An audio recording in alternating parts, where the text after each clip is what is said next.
Bien, vamos a entrar al tema de tejido nervioso, parte del módulo 1. Ok, entonces empezamos. Vamos al punterito. Y bueno, vamos a ir entonces con tejido nervioso. Vamos a empezar hablando con una introducción general, ¿ok? En sí, el sistema nervioso, en general, se divide en dos, ¿no? El sistema nervioso central y el sistema nervioso periférico. Al central lo dividimos a la vez en dos. Al encéfalo, ¿no? Que tiene que ver con la sustancia blanca, la sustancia gris, la corteza cerebral, incluye el cerebelo, los pares craneales, el tronco encefálico, toda esa parte de ahí que está alojado en la bóveda craneana. Y todo lo que es la médula espinal, ¿no? Alojado en la columna. Si hablamos del sistema nervioso periférico, es ya lo que sale de la médula espinal. Los nervios espinales, o lo que sale del encéfalo, como los pares craneales, ¿no? Y los ganglios nerviosos, que es en donde se produce comunicación intersináptica, ¿no? Entre neuronas. Vamos a ver que el sistema nervioso periférico puede tener dos tipos de funcionamiento, un funcionamiento sensitivo o un funcionamiento motor. El sensitivo es todo lo que capta del medio externo mediante botones sensitivos que se encuentran, por ejemplo, en el sistema tegumentario, ¿no? En la piel, como el sentido de tacto, o a nivel de la vista, ¿no? La luz, por ejemplo, o el sonido, etcétera. Todo lo que podemos captar mediante nuestros cinco sentidos, ¿sí? Mediante señales eferentes, es decir, señales que entran al sistema nervioso central, llegan al sistema central para ser procesados. Y el sistema motor, que tiene que ver con señales aferentes. Aferente significa aquello que sale del sistema nervioso central, como una respuesta, ¿no? Ahora, el sistema motor puede ser somático o puede ser autónomo. Somático se llama a todo aquel respuesta motora voluntaria. Por ejemplo, lo que ocurre a nivel del músculo esquelético. O puede ser autónomo, ¿no? Lo que ocurre a nivel del músculo liso, algunas glándulas y el músculo cardíaco. Esto es a nivel general cómo está conformado el tejido nervioso o el sistema nervioso. Ya a nivel celular, vamos a ver que el sistema nervioso se divide en dos grupos de células. Las neuronas, que son la principal, ¿no? La célula principal del funcionamiento del sistema nervioso, y las células neurogliales, que son como células acompañantes, ¿no? Que también tienen función en el sistema nervioso, pero no una función similar a las neuronas. Ellas, por ejemplo, no realizan sinapsis, ¿no? Pero sí realizan ciertas funciones importantes como integración o mantenimiento, regulación del sistema nervioso, de las funciones neuronales. Las neuronas, por ejemplo, tienen la función de recibir impulsos, integran las señales, mandan las señales sensitivas y motoras, ¿no? Actúan como las vías por las cuales van a pasar los impulsos y las respuestas, tanto sensitivas como motoras. Mientras que las neurogliales tienen nada más una función de sostén, protección y de asistencia. Estos de acá no realizan sinapsis. Acá tenemos algunos ejemplos, como los oligodendrocitos, que tienen una función de formar la vaina de mielina, las células ependimarias, que tienen una función importante en la formar los conjuntos ependimarios y con el líquido cefalorraquídeo, la célula de la micróglea, los astrocitos, las células, por ejemplo, las células de Schwann, que se encuentran también a nivel del sistema nervioso, más que todo central. Entonces, son funciones neuronales, pero que no tienen la característica sináptica, sino más que todo de acompañamiento, ¿no? Como sostén, protección y asistencia. Si agarramos una neurona, una célula nerviosa, vamos a ver que tiene estas características. Hay diferentes tipos de neuronas, ¿no? Hay las unipolares, las bipolares, que vamos a ver más adelante. Pero en general, una neurona tiene estas características. Vamos a ver que tiene un cuerpo, o también llamado soma. Donde se encuentra el núcleo, se encuentran algunas organelas, mitocondrias, complejos de Golgi y demás, ¿no? Fíjense que a partir de este soma o cuerpo neuronal emite unas prolongaciones de membrana que son como unos cabellos, ¿no? Estas ramificaciones que se dice acá. Estas ramificaciones que sale del soma se denominan dendritas.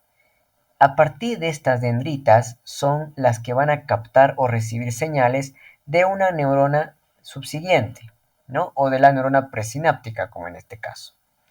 Estas dendritas entonces reciben señales que están llegando y las transmiten al soma, al cuerpo, y del soma directamente al axón para pasar la señal a otra neurona que se encuentra inmediatamente pues, posterior a esta. Entonces todo eso de acá es el axón. Este axón, dependiendo del tipo de neurona y dependiendo del tipo del tejido del sistema nervioso que estemos analizando, puede presentar vaina de mielina o puede ser desprovista de vaina de mielina, ¿sí? Estos axones muchas veces pueden ser cortos, pueden ser largos, forman vías, forman fibras nerviosas, etc. En la parte terminal de la neurona vamos a encontrar como sus patitas. Estos van a ser ramas colaterales. Cada rama colateral termina, fíjense, una dilatación, que son las terminaciones nerviosas, también conocidas como botones axónicos.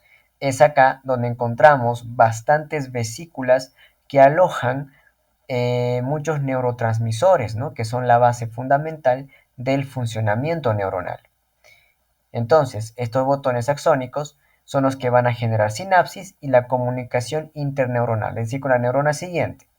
Esta comunicación interneuronal puede ser a nivel de una fibra nerviosa, a nivel de la médula espinal, a nivel del sistema nervioso o inclusive a nivel de un ganglio, dependiendo de dónde se localice. Entonces es muy importante analizar bien estos botones terminales, donde alojan y almacenan inclusiones citoplasmáticas, como por ejemplo los neurotransmisores. Eso vamos a ver más adelante. Bien, vámonos al cuerpo de la neurona, al citoplasma. Vamos a hablar del soma y el cuerpo neuronal. Y nos vamos a enfocar en esto que es el citoplasma. ¿Qué encontramos en el citoplasma? Presenta un núcleo, ¿no? Con una cromatina dispersa y su nucleolo. Presenta polirribosomas que forman cuerpos de Nis en el citoplasma neuronal. Estos cuerpos de Nis son algunas inclusiones citoplasmáticas que algunas personas llegan a tenerlas en abundancia, otras no, y que por lo general se acumulan mucho más a medida que la persona avanza en la edad, ¿no? En las décadas de la vida. Tiene un retículo endoplasmático rugoso que presenta abundantes, ¿no? Tanto rugoso y liso, que forman cisternas en todo el cuerpo celular. Tiene un complejo de Golgi que almacena la mayoría de las enzimas y neurotransmisores que serán producidos en el axón, lo que decíamos, ¿no? Aquí, en el complejo de Golgi, es donde la neurona tiende a formar, empaquetar, ¿no? Y sintetizar, por así decirlo, la mayoría de los neurotransmisores, dependiendo del tipo de neurona que estemos hablando, ¿no? Entonces, ahí se forman estos neurotransmisores y luego son enviados directamente al axón para que en el axón se pueda producir la comunicación interneuronal mediante la sinapsis. Presenta también abundantes mitocondrias que abundan especialmente en el soma y en las terminaciones axonales. Recuerden que lo habíamos dicho, las mitocondrias se alojan en mayor número en aquellas células que tienen funciones energéticas muy grandes, ¿no? Por ejemplo, la neurona, al ser una célula que tiene función energética bastante grande, ¿no? Porque transmite impulsos eléctricos, entonces sí tiene considerable número de mitocondrias. Algunas de las inclusiones que se encuentran en el citoplasma presentan gránulos de melanina, que pueden ser de color oscuro, pardo, forma parte de la sustancia negra, por ejemplo, del encéfalo.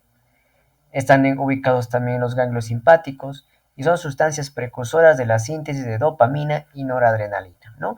Entonces, estas inclusiones citoplasmáticas de melanina son las que dan un aspecto de un color más café, como pardo, al sistema nervioso, ¿sí? Forma parte de la sustancia negra o la sustancia oscura del encéfalo y los núcleos, ¿no? Los núcleos por donde emergen muchos pares craneales presentan bastante gránulos de melanina. Además encontramos las lipofusinas, que son de color amarillento pardo y son residuos enzimáticos de los lisosomas. Estos igual aumentan con la edad. A medida que la persona vaya creciendo en las décadas de la vida, sus lipofusinas o las inclusiones de lipofusinas de color amarillento cada vez son mayores. En el citoesqueleto del citoplasma encontramos algunas neurofibrillas, como los microtúbulos, neurofilamentos, microfilamentos, ¿sí? Que estos se extienden por todo el cuerpo neuronal, que le van a dar la estructura, ¿no? Importante del soma, del cuerpo neuronal. Y las dendritas, los que decíamos, ¿no? Esas como ramificaciones que emergen del soma. Estas, dice, son receptores de membrana plasmática de la neurona. Lo que decíamos, son prácticamente como unas prolongaciones de la membrana. La base, que es la de la dendrita al soma, presenta abundantes mitocondrias y complejos de Golgi. Entonces, justamente, la base de esa prolongación de membrana, justo en la unión de la prolongación con el soma, tiene abundantes mitocondrias y complejos de Golgi. Es muy importante lo que dije, que existan este número considerable de mitocondrias, especialmente a nivel de las dendritas, y la unión con el soma. ¿Por qué? Porque cada señal energética que esté captando la dendrita de una neurona subsiguiente o de una neurona presináptica, entonces esos impulsos eléctricos tienen que pasar por la dendrita y llegar al soma. Es por eso que sí se requiere bastante número de mitocondrias a nivel de estas dendritas. Permite formar sinapsis con las demás neuronas, ¿no? Lo que decíamos es la comunicación entre dendrita y botón axónico de una neurona y la subsiguiente.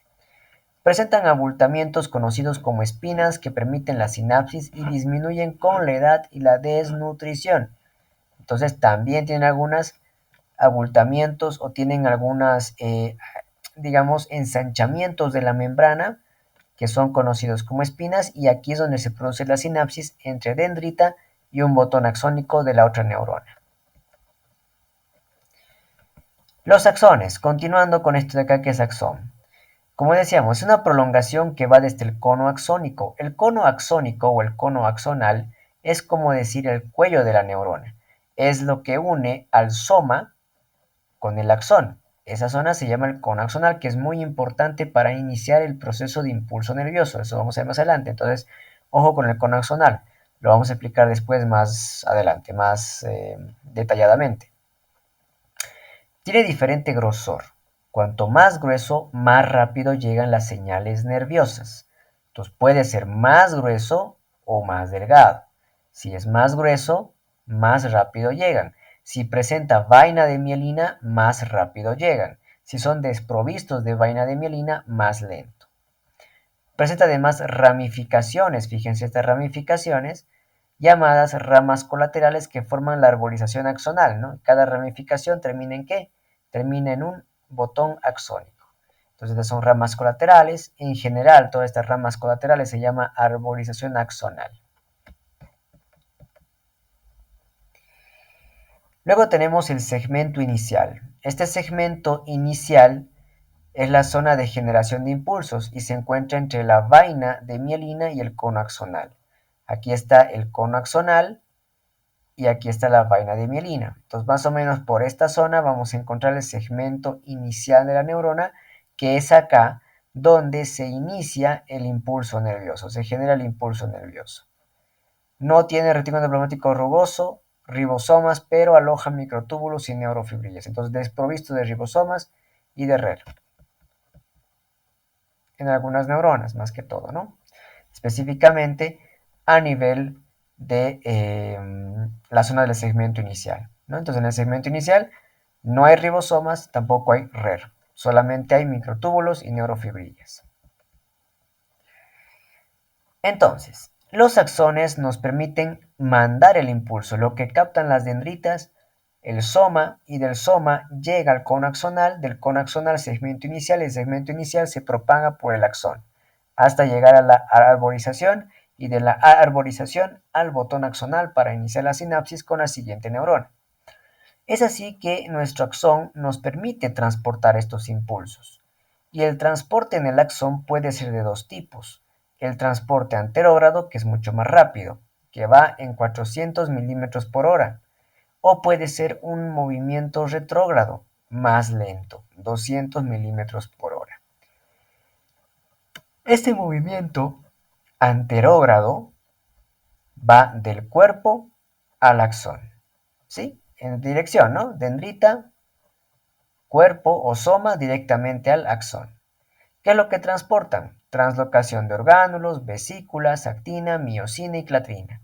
Por lo general, entonces, estas moléculas proteínicas van del soma al axón y en un movimiento retrógrado que es mucho más rápido. Dentro del movimiento retrógrado va en sentido contrario. De la terminación axónica vuelve, ¿no? De la terminación axónica al soma del cuerpo. ¿Qué es lo que le manda o qué es lo que devuelve? Por ejemplo, microtúbulos, neurofilamentos, enzimas y algunas sustancias fagocitadas. Entonces, lo que decíamos, no existen diferentes tipos de neuronas. Tenemos la neurona bipolar, la neurona unipolar. ¿Por qué se llama bipolar? Porque presentan dos polos separados por un cuerpo o el soma, ¿no? Fíjense, tiene dos prolongaciones, una y dos, y una sola dendrita, en este caso, acá. Y tiene además un solo axón, y se encuentran en los ganglios cocleares, vestibulares y el epitelio olfativo. Entonces, acuérdense de estos tres tejidos. Ganglios cocleares, vestibulares, estoy hablando a nivel del conducto auditivo interno, y además del epitelio olfativo, especialmente a nivel del bulbo olfatorio.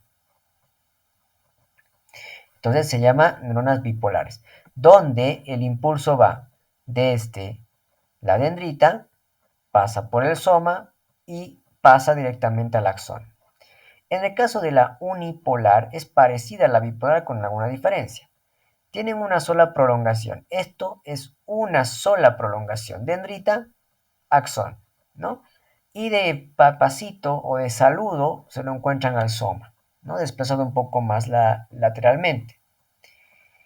Entonces, tienen una sola prolongación que se divide en dos, una periférica y otra central. La periférica presenta ramificaciones dendríticas receptoras, supongamos que esta es la periférica.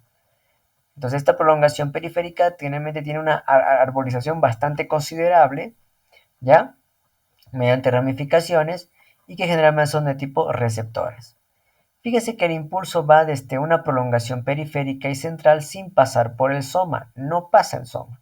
Puede captar la señal esta arborización de otra neurona y el impulso va directamente hacia el otro o hacia la otra prolongación, sin atravesar el soma. Se origina a partir de neuronas bipolares.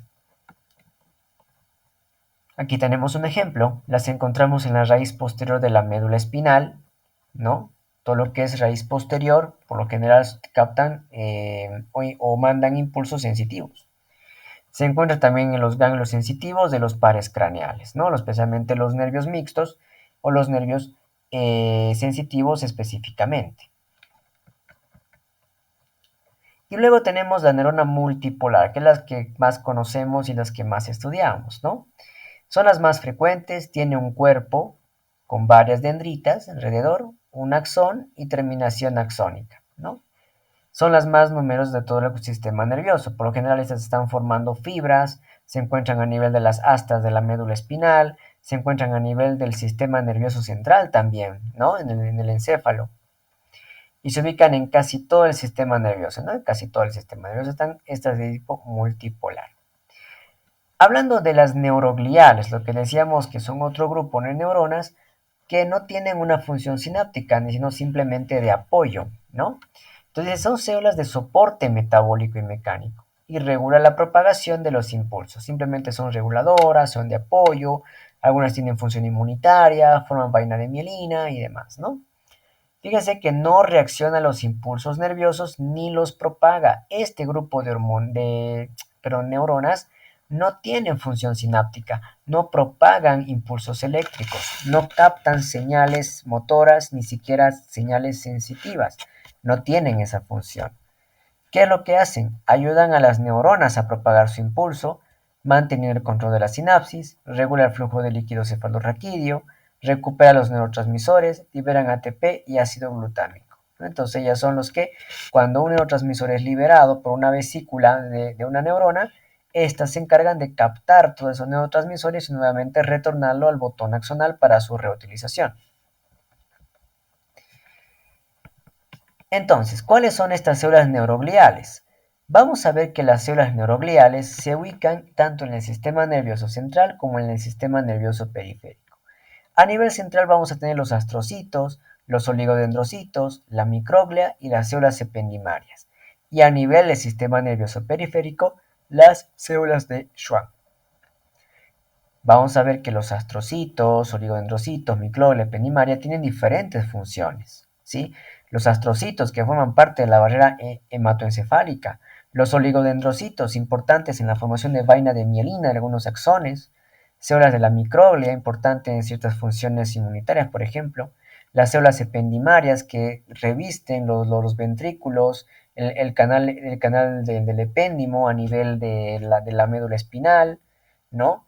Que tiene que ver con la formación de líquido cefalorraquídeo, ¿no?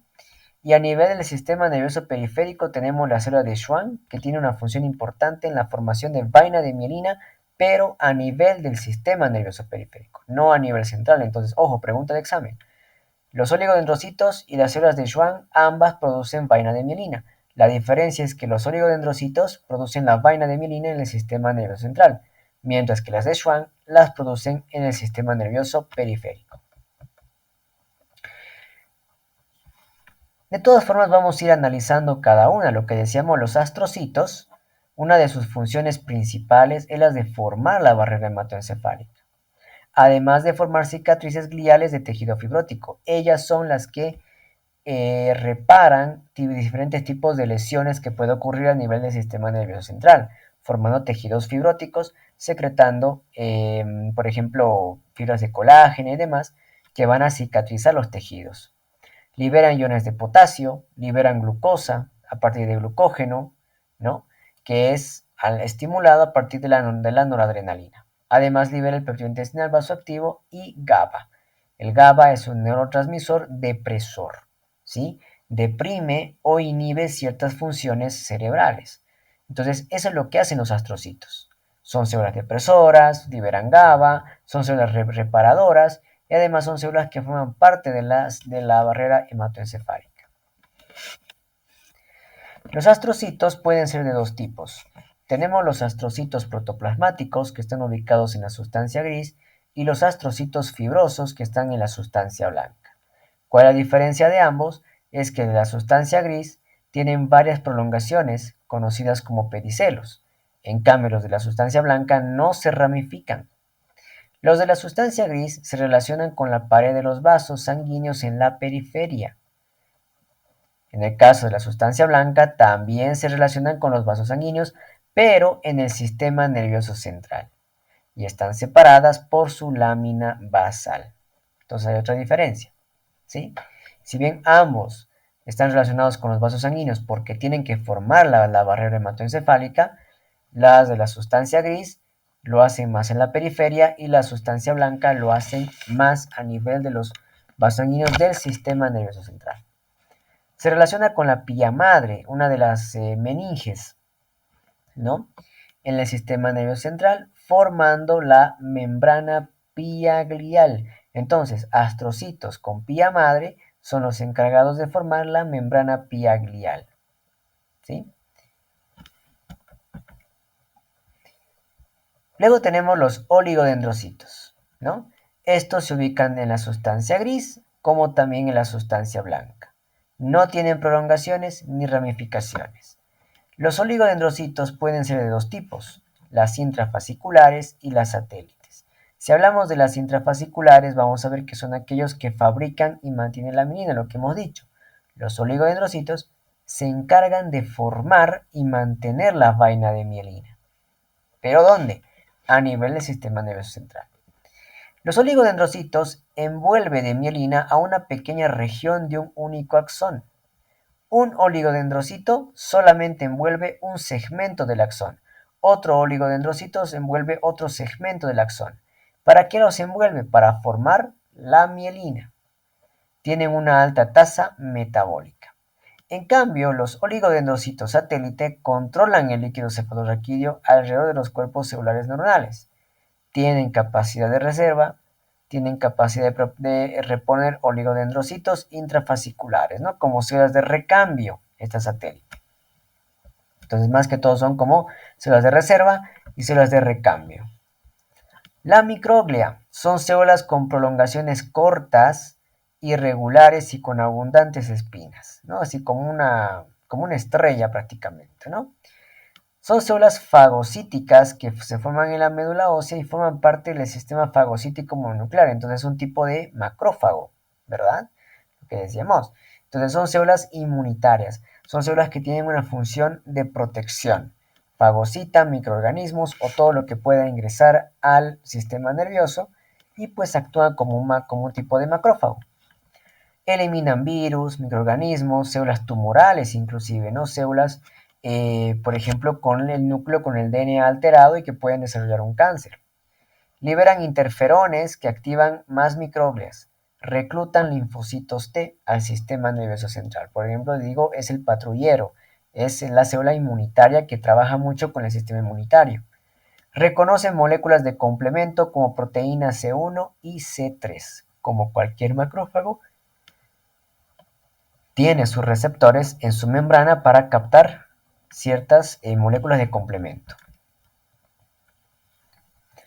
Si pasamos a las células ependimarias, estas vamos a ver que son un tipo de células epiteliales, ¿sí?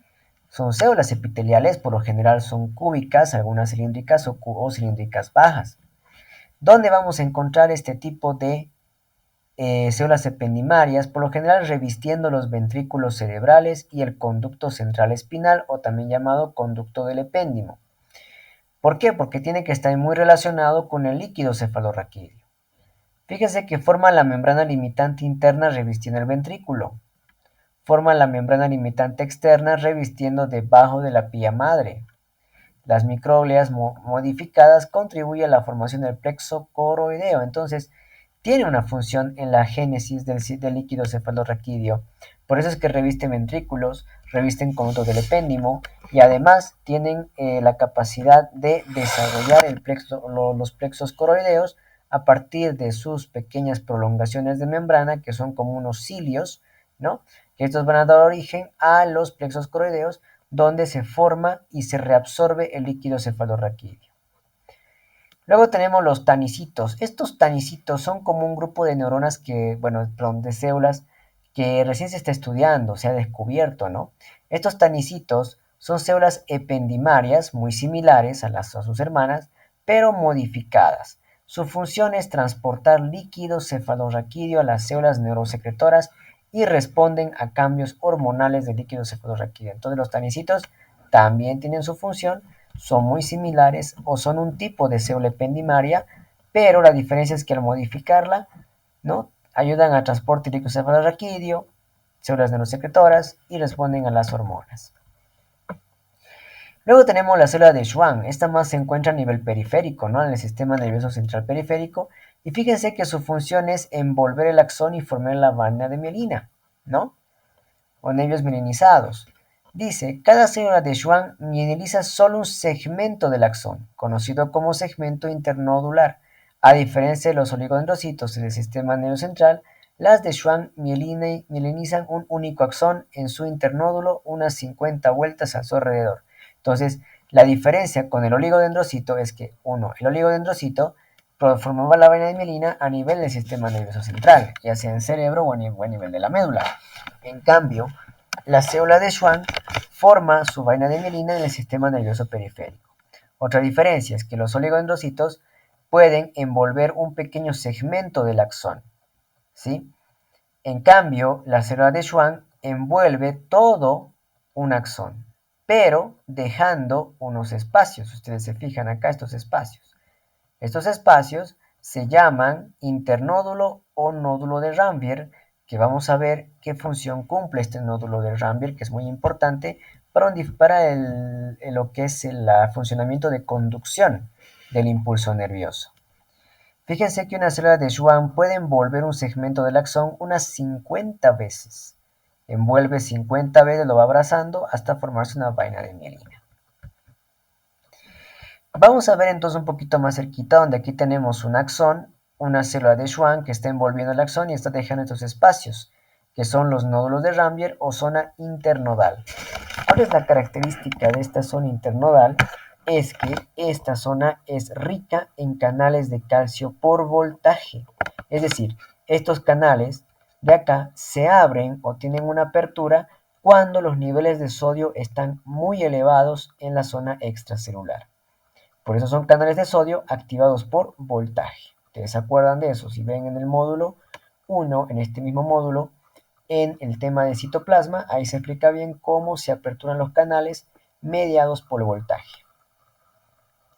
Aquí tenemos una célula de Schwann donde podemos ver su núcleo y fíjense cómo todo su citoplasma empieza a envolver unas 50 veces al axón, lo empieza a envolver. Donde vamos a ver que a medida que va envolviendo, va a dejar unos pequeños segmentos o líneas.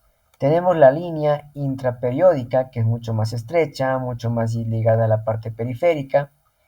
Luego tenemos el mesoaxón interno, que son las líneas que están muy próximas al axón. Y luego tenemos el mesoaxón externo, que son las líneas que están muy hacia la periferia, ¿no? Entre cada línea de vaina o entre cada línea que se está envolviendo del citoplasma de la célula de Schwann, existe una zona que se llama la línea densa principal. Entonces tenemos línea densa principal, línea interperiódica interna, mesoaxón interno y el mesoaxón externo. ¿Cómo se dan los impulsos o cómo se generan los impulsos del sistema nervioso central?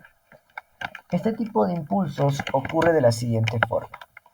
Todo el potencial de acción, cuando una dendrita capta una señal de otra neurona, este llega al soma y del soma llega al cono axónico y al segmento inicial. Es aquí en el cono axónico donde el impulso se genera y luego se traslada directamente al axón para llegar a la final de la neurona en los botones axónicos y producir la sinapsis. Estos potenciales de acción se dan de la siguiente forma. Quiero que imaginariamente nos vayamos a este cono axónico, ¿sí? Nos vamos a ir a esta partecita de acá. Vamos a dibujarnos así. Para que nos orientemos un poquito y entendamos este dibujo, vamos a hacer de cuenta que este es el soma, ¿sí? Estamos viendo, nuevamente les digo, este pedacito de acá, acá. Este pedacito nomás estamos viendo. Entonces acá tenemos el soma, solamente se alcanza a ver un pedacito. Aquí tenemos el cono axónico, que es todo esto de acá, de un color más pardo. Y este de color amarillo, que vendría a ser el axón, ¿sí? O el segmento inicial, si ustedes quieren, del axón. Una característica fundamental del cono axónico es que presenta bastantes canales. Uno de estos canales son los canales de potasio. Además, presenta canales de sodio. Estos canales de sodio presentan dos tipos de puerta. Puerta de activación y puerta de inactivación. Como ustedes saben, el ion principal que está dentro de cualquier célula siempre va a ser el potasio en relación al extracelular. En el extracelular hay menos cantidad de potasio. Lo contrario ocurre con el sodio. Siempre en el extracelular hay más iones de sodio y en el intracelular hay menos cantidad de sodio. Esta diferencia de iones hace de que dentro de la célula o que la célula sea muy electronegativa, ¿sí? Al tener menos cantidades de iones positivos, la neurona, en este caso la célula, es negativa. ¿Y cuánto es su voltaje de una célula en reposo? Es de menos 70 milivoltios. Esta es la cantidad o la energía que está dentro de una neurona en reposo. Cuando produce la despolarización, ¿qué quiere decir despolarización? Generalmente es cuando la célula se hace más positiva. De lo que era muy negativa, pasa a ser más positiva. Pero ¿cómo hace una célula para volverse positiva? Tiene que entrar iones positivos dentro de ella. ¿Para qué? Para que la célula sea más electropositiva. Cuanto más positiva sea la célula, o si quieren, cuanto menos negativa sea, la célula se genera un potencial de acción. y ese potencial de acción es conocido como despolarización. Entonces, para que ocurra la despolarización y la neurona sea más positiva, el sodio tendría que ingresar a la neurona. ¿Y cómo se va a dar? Mediante la apertura de canales de sodio. Se abren los canales puerta de activación y se inactiva la puerta de inactivación, el sodio ingresa. Ahora tenemos más iones positivos dentro de la neurona. Por lo tanto, la célula se hace más positiva y desencadena lo que es la despolarización.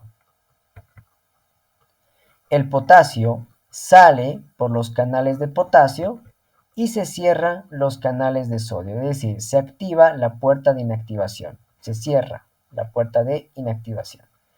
¿Qué ocurre cuando la puerta de inactivación se cierra? El sodio queda aquí adentro, secuestrado. No puede salir, pero tampoco no pueden entrar más iones. El potasio ha salido. Cuando el sodio se queda secuestrado dentro de la neurona, a esta etapa se denomina periodo refractario. Entonces, periodo refractario es cuando se cierran los canales de sodio, especialmente la puerta de inactivación, y el sodio queda totalmente secuestrado dentro de la neurona. Una vez que se produce el periodo refractario, empieza la siguiente etapa, que es la hiperpolarización. ¿Qué ocurre en la hiperpolarización? La neurona, o la célula si quieren, bueno, en este caso estamos hablando de la neurona, ¿no? La neurona tiene que poco a poco volver a la normalidad. Hasta acá ya se ha generado el potencial de acción, ya ha entrado en un proceso de despolarización, periodo refractario, ahora la célula tiene que volver a su estado inicial de reposo. Para eso tiene que pasar primero por un proceso de hiperpolarización. ¿Qué ocurre en la hiperpolarización? Durante este periodo, las puertas de los canales de sodio se mantienen cerradas, activación y inactivación cerradas, y vamos a ver que durante este periodo de hiperpolarización, la neurona se queda estática, ¿sí? Con una descarga eléctrica y un potencial eléctrico ya habiendo desencadenado, y ahora entra la etapa de repolarización. En la repolarización, los iones de sodio tienen que escapar, ya no pueden quedar secuestrados. Entonces, ¿qué es lo que va a pasar? La puerta de activación e inactivación, perdón, la puerta de activación se abre, salen los canales de sodio, ya de la neurona, e ingresan los canales de potasio nuevamente. ¿Y qué es lo que ocurre? Ahora, cuando ha ingresado el potasio y ha salido el sodio, ¿qué va a pasar con la neurona? Va a volver a ser una neurona electronegativa. ¿Sí? Otra vez, entra en un estado de menos 70 milivoltios y entra en un estado de reposo.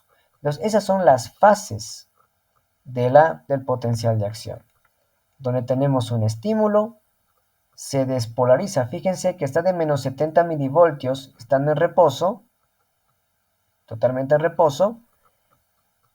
Se produce el estímulo, se produce la apertura de canales de sodio, ingresa el sodio y se produce la despolarización.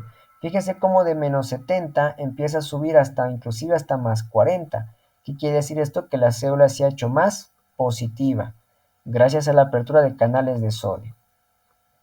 Luego entra en un periodo refractario, como estamos viendo acá, y en este periodo refractario los canales de sodio se cierran, el sodio queda secuestrado, ¿no?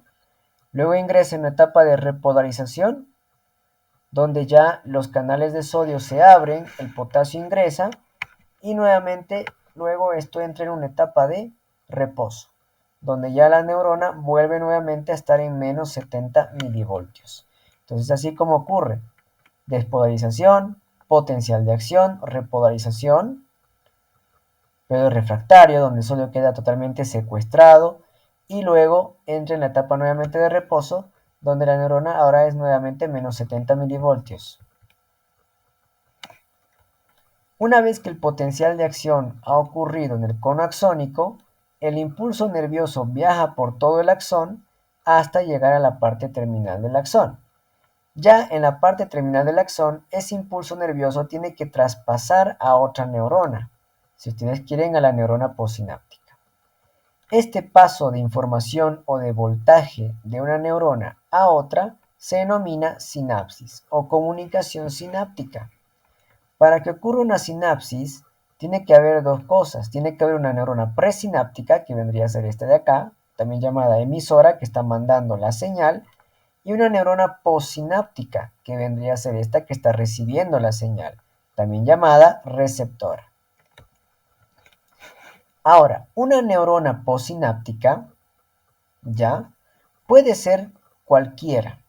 Puede ser una neurona que está mandando una señal a una glándula para que la glándula secrete su secreción, o puede ser una fibra muscular, como hemos visto, una sarcómera que pueda producir la contracción muscular, o puede ser simplemente otro tipo de tejido nervioso, otra neurona.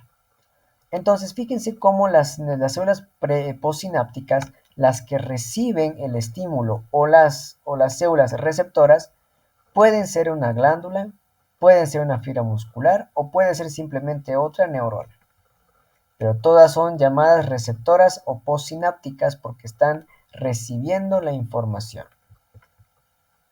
Ahora, ¿qué tipos de sinapsis encontramos? Es decir, esta comunicación. Puede que sea eléctrico, corriente nada más que pasa. En otras situaciones puede ser químico, no es corriente lo que pasa. Este potencial de acción obliga a que estas terminaciones liberen un químico, por ejemplo, neurotransmisores. Entonces, es así que tenemos diferentes tipos de sinapsis. La sinapsis eléctrica o la sinapsis química. La sinapsis eléctrica es un flujo eléctrico rápido, ¿sí? Donde lo que pasa entre una neurona presináptica con otra postsináptica en realidad es voltaje, corriente. Las sinapsis eléctricas ocurren mucho, por ejemplo, en la retina, ¿sí? La retina, que es la capa nerviosa, ¿sí? De todo lo que es la úvea del ojo. Eso cuando pueden verlo también repasar en el módulo 3, los que tengan el curso completo, del sentido del ojo, donde van a ver que dentro de lo que es todo lo que es la úvea, está la capa nerviosa de la retina, y esta capa nerviosa es donde existen bastantes neuronas bipolares que realizan la sinapsis unas con otras mediante flujo eléctrico.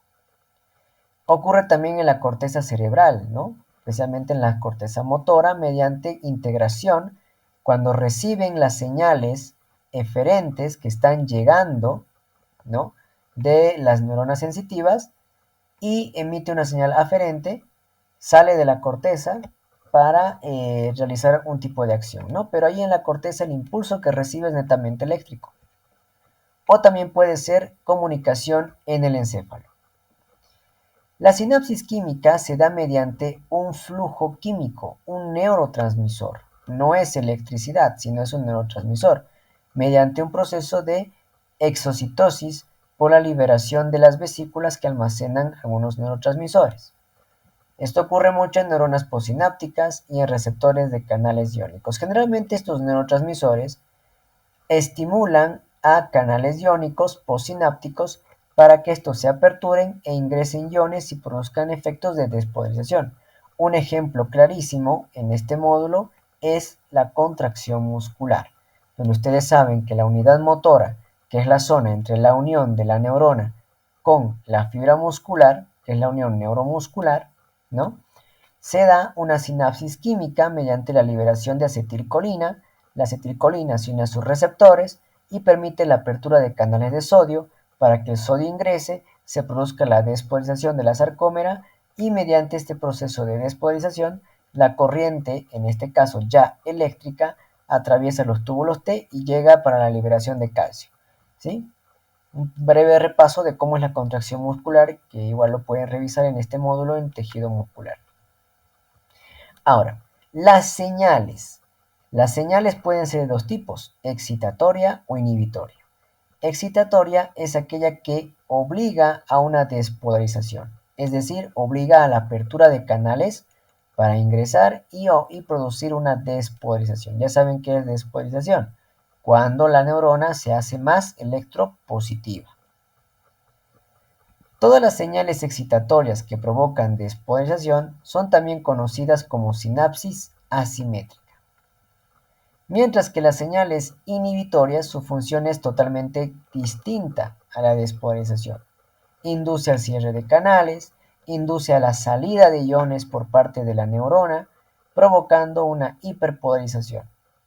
A este tipo de sinapsis que tenga una señal inhibitoria, que está llegando o está queriendo que la célula entre en reposo, se denomina sinapsis simétrica. Entonces, acá un poquito de lo que estábamos explicando. Fíjense que aquí tenemos una terminación axónica. Y hemos dicho que la terminación axónica termina en una dilatación llamado botón axónico, o también llamado botón terminal, o botón de paso. Tiene varios nombres. Hemos dicho que una característica principal de los botones axónicos es que en él se alojan bastantes vesículas que contienen neurotransmisores que, como dije antes, se han formado ¿dónde? En el complejo de Golgi y han llegado al botón axónico y se han quedado ahí, ¿no? Como inclusiones, como vesículas de neurotransmisores que cuando existe un estímulo, un potencial eléctrico o una señal eléctrica que estimule a la neurona, estas vesículas van a unirse a la membrana y por exocitosis van a eliminar sus vesículas. ¿Y quién va a recibir estas vesículas? La neurona postsináptica, que puede ser, hemos dicho, una glándula, puede ser un músculo o simplemente puede ser otra neurona. Cuando éstas liberan sus neurotransmisores, esta neurona postsináptica presenta receptores y estos receptores van a ser estimulados por el neurotransmisor para la apertura de canales y que se produzca igual el potencial o la transmisión nerviosa. Una característica fundamental de los botones terminales es que sí tienen que tener bastantes mitocondrias porque es una zona muy activa, es una zona que requiere bastante energía. Además encontramos retículo endoplasmático liso, algunos canales iónicos también y las vesículas, ¿no? Que son las vesículas que alojan los neurotransmisores. A toda esta zona de acá se denomina zona activa. ¿Por qué zona activa? Porque es aquí donde se produce la sinapsis. Estamos viendo un efecto de sinapsis. ¿Qué más encontramos? Encontramos algunos neurotransmisores peptídicos donde hemos visto que su mecanismo de transporte es anterógrado. Es decir, está llegando del axón hacia lo que es el terminal axónico. Entonces, ¿qué ocurre en la zona activa? Durante la zona activa, su función principal es la de eliminar los neurotransmisores que están alojados en estas vesículas. Cuando llega un estímulo hasta el terminal axónico, vale decir, esta neurona ha generado un potencial de acción en el cono y ha migrado el potencial por el axón y ha llegado al terminal axónico, que vendría a ser el estímulo. Esta zona activa se prende, se enciende. ¿Qué es lo que ocurre? Primero, ingresan iones de calcio a la membrana presináptica. Una vez que llega el estímulo, los canales de calcio se abren y el calcio entra a la neurona presináptica, es decir, a esta neurona. Entra el calcio, ¿sí? Luego, la sinaptogamina y la sinaptofisina permiten el acoplamiento de las vesículas con la neurona presináptica. Una vez que ya tenemos el calcio aquí adentro del botón axónico, estas vesículas que están alojando en el neurotransmisor van a, ¿sí? Mediante y gracias a la sinaptogamina y la sinaptofisina, que son dos proteínas, van a permitir el acoplamiento o la unión de la vesícula con la membrana plasmática. Una vez que se fusionen las membranas, recién puede expulsar sus gránulos sus vesículas de neurotransmisores. Para estos estimula sus receptores y producir la respuesta, ¿no? Que ya habíamos visto. La sinaptofisina 1 se fosforila y permite la liberación de neurotransmisores por parte de las vesículas, ¿no? Entonces, qué importantes son las sinaptofisinas y las sinaptogaminas que van a permitir esta unión de la vesícula con la membrana. La sinaptofisina 2 asocia las vesículas con microfilamentos de actina. Entonces hay dos tipos, ¿no? La sinaptofisina 1 y la sinaptofisina 2. La 1 se fosforila, liberación de neurotransmisores, y la 2 se asocia a vesículas con microfilamentos de actina.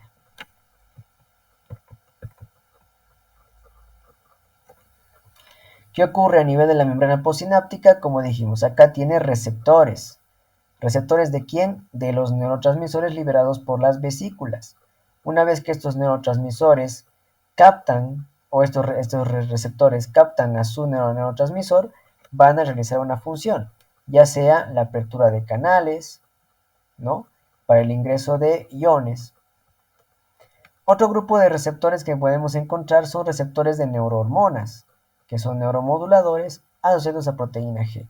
Todo lo que sea asociado a proteína G es cuando un receptor se estimula y automáticamente activa segundos mensajeros, ¿no? Es lo que hace los receptores neurohormonales, que también se encuentran en membranas postsinápticas. En cuanto a los neurotransmisores, aquí tenemos una tablita que nos resume bastante el grupo de neurotransmisores, son varios, donde tienen la acetilcolina, se abrevia ACH, es precursor de la coenima, la colina y el acetilo, que están alojados en las vesículas, especialmente de fibras nerviosas parasimpáticas.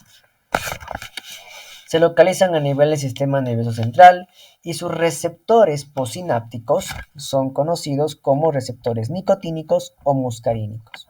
Tienen función de transmitir señales entre los nervios motores y los músculos. Como hemos visto en el tejido muscular, su neurotransmisor principal es la acetilcolina para inducir a la contracción, ¿sí?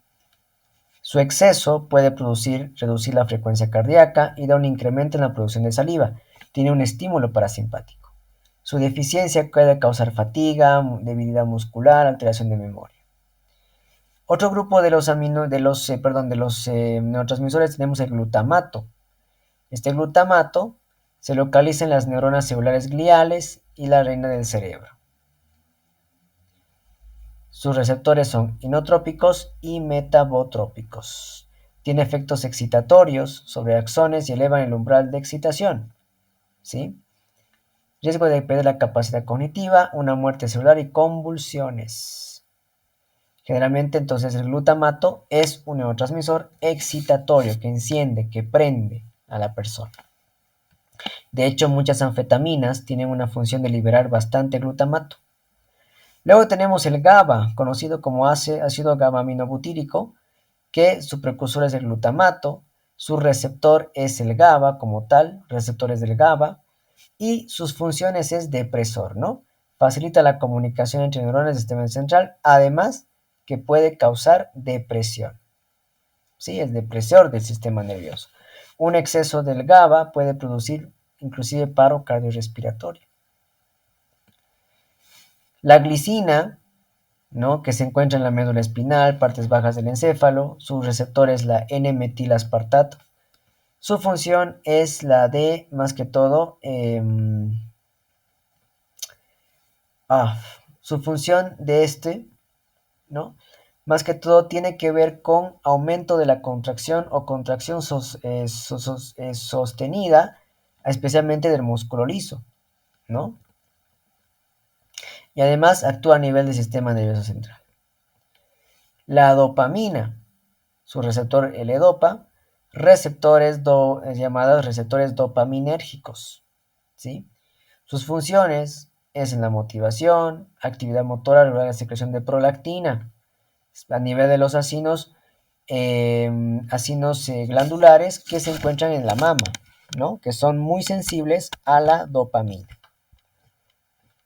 Y por último tenemos la norepinefrina, que su receptor es más que todo adrenérgico, receptores de adrenalina. Sus funciones es más que todo excitatorio, aumenta la frecuencia cardíaca, produce broncoespasmo, produce vasoconstricción, aumenta la presión arterial y demás, ¿no? Entonces, algunos de los resumen de todo lo que son los neurotransmisores que pueden estar presentes en el organismo, que hay muchos más, solo que esos son unos cuantos para analizarlos, ¿no? Hablando específicamente de los sistemas nerviosos, vámonos al sistema nervioso periférico. Si hablamos de sistema nervioso periférico, tenemos que hablar de fibras nerviosas, ¿sí? Fibras nerviosas que están como cables por todo nuestro organismo. Entonces, el sistema nervioso periférico se caracteriza por ser haces, ¿ves?, de fibras nerviosas que en su mayoría están mielinizadas, o sea, presentan mielina. ¿De quién? De la célula de Schwann, ¿no? Es decir, axones mielinizados, ¿no?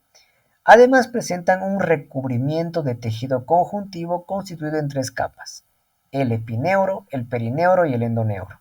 Entonces, nuestros axones están muy cubiertos, no solamente por la vaina de mielina, sino inclusive de un grupo grande de tejido conjuntivo que está envolviendo como aislante, ¿no? Como una cinta aislante, digámoslo así. Además que tienen funciones de protección del axón. ¿Cuáles son estos? El epineuro, que es este de acá. El epineuro es la capa más externa de la fibra nerviosa. Está formada por tejido conjuntivo denso colagenoso y fibras elásticas. No es muy elástico. ¿Por qué es muy elástico? Porque la fibra nerviosa tiene que atravesar por diferentes variaciones anatómicas, pasando por fascias, por músculos, hueso. Entonces tiene que ser bastante elástico para poder atravesar diferentes estructuras anatómicas, ¿no? Envuelve pares craneales y nervios espinales. Son más gruesas en las proximidades de la dura madre y la médula espinal y en el sistema nervioso central. Entonces, a medida que la fibra nerviosa sale o entra al sistema nervioso central o a la médula o está muy relacionado con la dura madre, especialmente a nivel de la médula, este epineuro es mucho más grueso.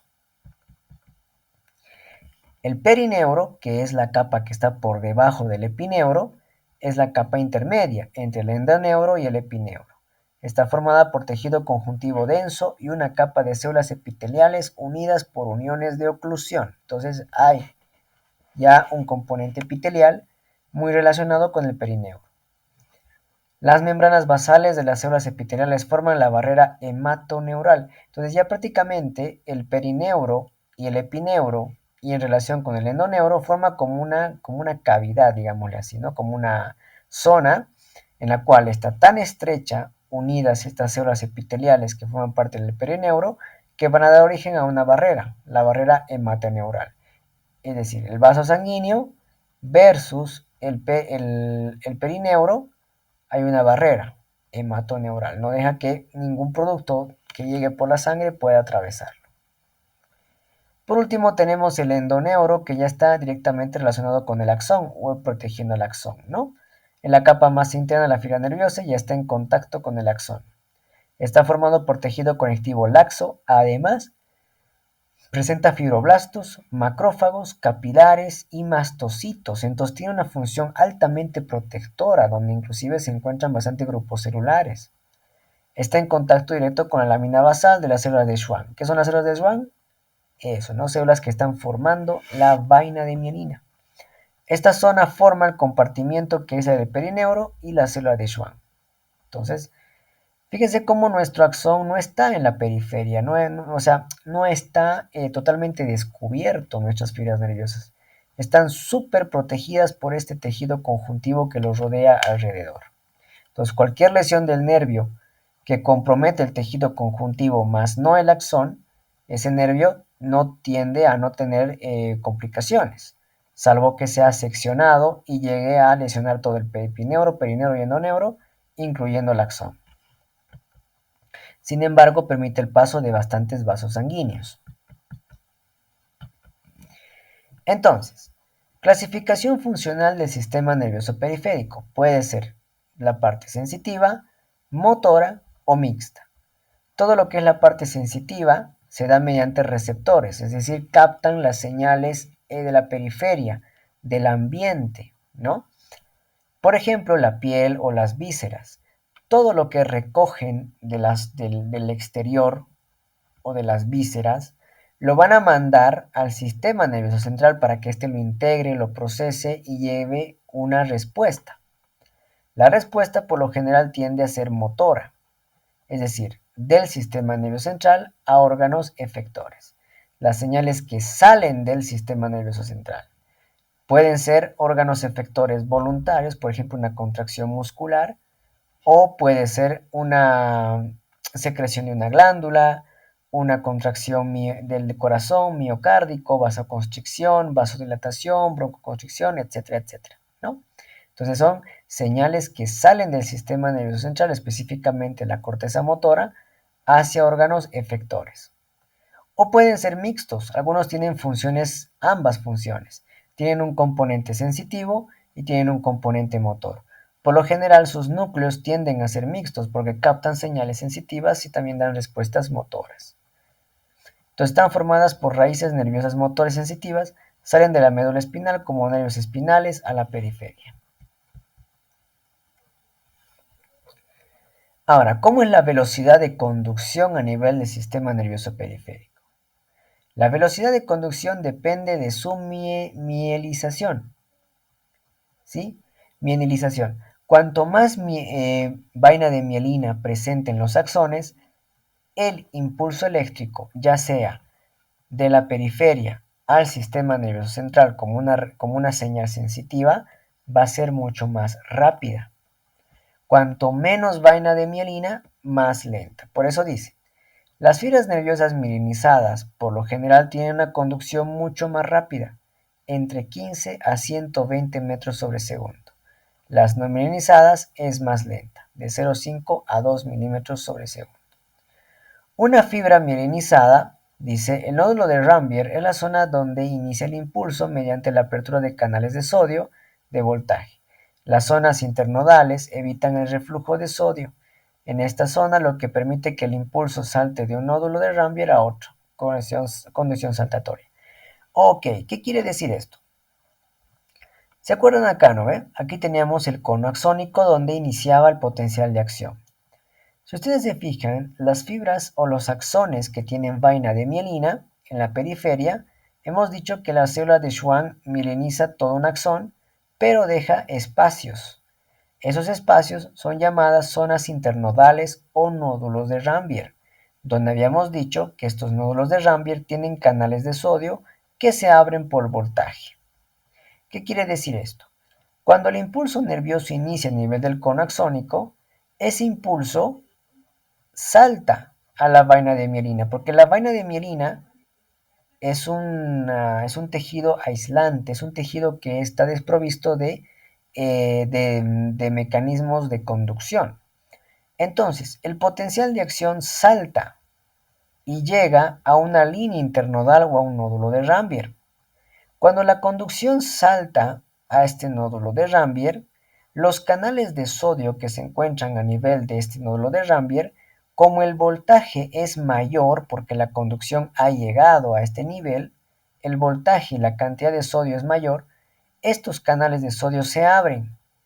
El canal de sodio se abre, el sodio ingresa, se produce también una despolarización y ya se produce un potencial de acción. Luego, este potencial de acción salta a la vaina de mielina, llega al otro nódulo de Rambier y con el mismo efecto.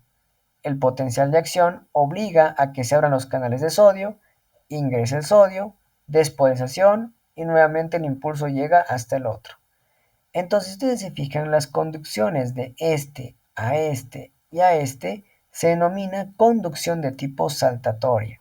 Y es así que ocurre en la mayoría de las fibras nerviosas del sistema nervioso periférico, específicamente de las fibras mielinizadas.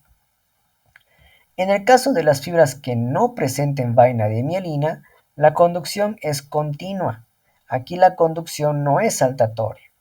El potencial de acción se inicia a nivel del cono axónico y automáticamente todo el axón sufre un mecanismo de despolarización. Por lo tanto, el potencial de acción llega del cono hasta las terminaciones axónicas para que se produzca la sinapsis. Entonces, vamos a ver que existen diferentes tipos de fibras. Hemos dicho que las mielinizadas son las más rápidas. Dentro del grupo de las mielinizadas vamos a encontrar una subclasificación. Tenemos las fibras de tipo A, que son mielinizadas, las de tipo B, que también son mielinizadas, y luego tenemos las fibras de tipo C, que no son mielinizadas, ¿no? Las de tipo A, mielinizadas, pueden ser alfa, beta, gamma y lambda. Las de tipo alfa, ¿sí? Su velocidad de conducción va de 70 hasta 120 metros sobre segundo, es súper rápido. Y son responsables de la propiocepción de la contracción musculoesquelética. Ellas mandan una señal rápida para que se produzca una contracción muscular rápida. ¿sí? Para que nosotros tengamos una respuesta, digamos, de retirada. Lo que ocurre, por ejemplo, en el arco reflejo, ¿no? Cuando ustedes, digamos, tocan un tendón o tocan un órgano tendinoso de Golgi, esa señal llega al sistema nervioso central y como respuesta se produce una contracción muscular y un mecanismo de reflejo. Rápido, inmediato, es porque es una célula fibra tipo A. Las de tipo B se encuentran más que todo de tipo sensitivo y reciben sensaciones o mandan sensaciones de tacto y de presión. Las de tipo gamma, transmisión motriz a los usos musculares, lo que decíamos, ¿no? ¿Se acuerdan? Los usos musculares que tienen una función de percibir. ¿Qué es lo que percibían? Si ustedes se acuerdan, pueden repasarlo en el módulo de músculos. Pero ustedes saben que los usos musculares tienen que ver con los mecanismos de estiramiento, ¿no? Con los mecanismos de estiramiento, de un estiramiento, de un movimiento excéntrico muscular para que este dé una respuesta rápida de contráctil y además disminuye el tono muscular, una respuesta inhibitoria, una respuesta de miorrelajante, ¿no? Y la gama, que tiene que ver con el dolor, es un tipo de célula, perdón, es un tipo de fibra nerviosa nociceptiva que tiene que ver con la percepción del dolor, es más sensitivo. Entonces siente el dolor, el frío y el tacto. Entonces ustedes se fijan, estas funciones de contracción, de estiramiento, de captación de estiramiento de alguna extremidad, como los usos musculares, o sensibilidad al dolor y a los cambios de temperatura, tienen que tener una respuesta rápida, inmediata, inclusive como mecanismo de defensa. Por eso es que son mielinizadas y son consideradas de tipo A. Las de tipo B también son mielinizadas, son rápidas, ¿sí? Pero no es tanto como una tipo A. Su función es conexión autónoma preganglionar, más que todo tiene función a nivel autónomo, ¿sí? Las de tipo C no son mielinizadas, son un poquito más lentas y su función es más que todo transmitir el dolor, pero el dolor de tipo sordo, ¿sí? El dolor de tipo más crónico, digámosle así, ¿no? La temperatura, el olfato, ¿no? También forma parte del sistema nervioso autónomo, algunos mecanorreceptores que tienen que ver con los movimientos de vibración, de presión a nivel del sistema nervioso tegumentario. Entonces, sistema de periférico motor. Vámonos al sistema nervioso periférico y las funciones motoras. Las funciones motoras se dividen en dos grupos, el somático, que es el voluntario, y el autónomo, que es el involuntario. El somático voluntario, ¿sí? Recibe o manda señales, impulsos a los músculos a partir de los núcleos motores del sistema nervioso central. Es ahí donde se inicia la señal en el sistema nervioso central, específicamente a nivel de la corteza motora, en los núcleos motores, por ejemplo, de los pares craneales 3, que es el oculomotor, el par craneal 4, el cuarto par craneal, el sexto par craneal y el hipogloso, ¿no? Que es el 12º par craneal. Ustedes se fijan, tienen funciones de movimiento, ¿no? De los músculos faciales, de lo que son los movimientos oculares, los movimientos del ojo, o lo que son los movimientos, por ejemplo, de la lengua, ¿no?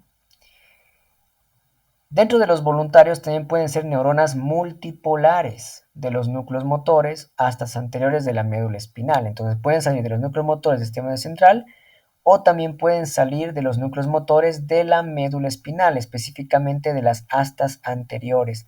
Todo lo que sale como respuesta de la asta anterior de la médula espinal es una respuesta motora y por lo general estas respuestas van hacia el músculo esquelético, ¿no? Pueden ser a partir de los 31 pares nerviosos espinales. Si hablamos del sistema nervioso autónomo, este es involuntario y aquí tenemos que hablar de los dos sistemas grandes, sistemas involuntarios, el simpático y el parasimpático. Lo característico del sistema nervioso autónomo involuntario es que se da mediante vías vías con estaciones, donde estas estaciones van a ser consideradas los ganglios, ¿sí? Entonces, como son estaciones donde para o donde se produce una sinapsis, digamos, entonces necesitamos dos neuronas preganglionares y neuronas postganglionares. Entonces siempre el sistema nervioso involuntario se rige por estaciones llamadas ganglios, donde llega una neurona preganglionar y hace sinapsis con una postganglionar. Es así que existe la cadena simpática ganglionar y también existe la cadena parasimpática ganglionar, ¿no? Como es involuntario, entonces sus órganos diana o sus órganos finales, ¿no? Van a ser a nivel del músculo liso, vísceras, glándulas secretoras. Y aquí tenemos un resumen de cómo se da el sistema nervioso autónomo, el simpático y el parasimpático. El simpático se origina a nivel de la médula espinal, a la altura de L2 y dorsal o primera dorsal y segunda lumbar, que es la cadena simpática. Como ahí se inicia, existen grupos de neuronas preganglionares que están saliendo de la médula, ¿sí? Donde su cuerpo de la neurona se encuentra en el asta lateral de la médula y el axón va a terminar en la raíz anterior. De aquí se dirigen directamente a la cadena simpática paravertebral, es decir, salen de la médula hasta el lateral de la médula y raíz anterior y se dirigen a la cadena simpática paravertebral, a la altura de la L2D1. Luego, esta neurona preganglionar a nivel de la cadena simpática paravertebral se va a unir en la primera estación, que es en un ganglio, ¿sí? Ahí en un ganglio se va a encontrar con una neurona postganglionar, y la neurona postganglionar se va a ir directamente a los órganos efectores. Otro grupo de neuronas no se va a dirigir a la cadena simpática paravertebral, sino se va a dirigir a otra estación, que son los nervios esplácnicos. De estos nervios esplácnicos, las fibras continúan y van a inervar la cavidad abdominal, donde van a hacer sinapsis en un ganglio y en neuronas postganglionares, por ejemplo en la aorta abdominal. En el caso del parasimpático, su origen es a nivel del sistema nervioso central. Y si hablo a nivel del sistema nervioso central, estoy hablando de núcleos motores. Núcleos del tercer par craneal, del séptimo par craneal, que es el facial, el noveno par craneal, el glosofaringio, y el vago. A partir de estos núcleos, las fibras nerviosas pueden dirigirse a un ganglio, especialmente el tercer par craneal se dirige a un ganglio, primera estación. En este ganglio hace sinapsis en una neurona postganglionar y va a llegar ¿a dónde? Al músculo ciliar y al esfínter de la pupila. En el caso del el séptimo par craneal y el glosofaringio, el noveno par craneal, pueden dirigirse a una neurona preganglionar, otra estación, el ganglio. En el ganglio hace sinapsis con una neurona postganglionar y directamente se dirige al ganglio del quinto par craneal, que es el trigémino, para luego llegar a las glándulas salivales y mucosas.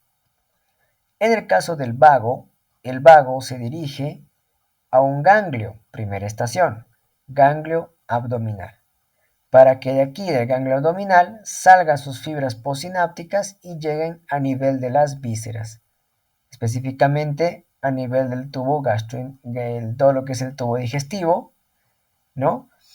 Que le da la característica de la motilidad intestinal.